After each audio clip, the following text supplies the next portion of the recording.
আসসালামু আলাইকুম। এই ছাগলের বাচ্চারা ওটা আজকে 3 দিন ধরে দেখতে পাচ্ছেন। এই জায়গাটা এখানে অসংখ্য কীরা ছিল, আর ওই কীরা সাফ করেছি।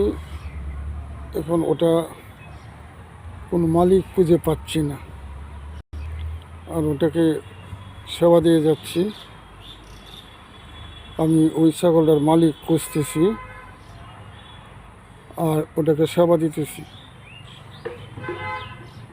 আমার মনে হয় যে ওটা হয়তো শিয়ালে, হয়তো বা কুকুরে ওটা কামড়াইছে। যে দেখেন, আমি আমি এটাকে সেবা দিতেছি, আমি মালিক খুঁজতেছি। আমার মোবাইল নাম্বার 01721 3599 61। ওই নাম্বারে আপনারা যোগাযোগ করবেন।